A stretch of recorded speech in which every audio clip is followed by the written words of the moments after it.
Welcome to Aparna kitchen. আবারও চলে এসেছি আমি আমার রান্নাঘরে।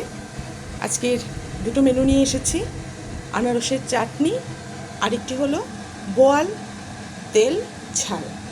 বোয়াল তেল ঝাল প্রিপারেশন করতে গিয়ে আমি বোয়াল মাছের পিসগুলিকে প্রথমে ভালো করে ধুয়ে হলুদ, লবণ এবং শুকনো মরিচের গুঁড়ো দিয়ে খানিকটা মেখে রেখে দিয়েছি। তারপর কিছুটা কাঁচা তেলও মাখার সময় আমি ব্যবহার করেছি।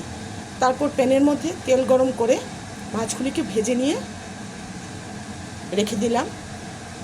যে মশলাটা আমি ব্যবহার করেছি গ্রাইন্ডারে পেস্ট করে নিয়েছি।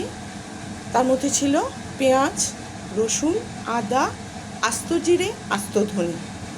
এই মশলাগুলিকে পেস্ট করে নিয়ে এই মশলার পেস্টটাকে আমি তেলে ভালো করে ভেজে নিয়ে তার মধ্যে ভালো করে ভেজে নিয়ে তারপর তার মধ্যে জল দিয়ে দিলাম। জল দিয়ে দেওয়ার পর এবার ভেজে রাখা মাছগুলিকে আমি দিয়ে দেব। তার মধ্যে ভেজে রাখা মাছগুলি রয়েছে এখানে, সেগুলিকে আমি দিয়ে দিচ্ছি। তো মাছগুলি দিয়ে দেওয়ার পর আমি খানিকটা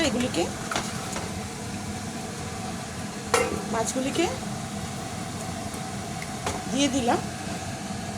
তারপর দেওয়ার পর কাঁচা লঙ্কা চিড়ে রেখেছি সেগুলিকে দিয়ে দিলাম। তারপর মাছগুলি একটু সিদ্ধ হওয়ার জন্য একটু ঢাকনাটা চেপে দিলাম। 5 মিনিট রেখে দেব।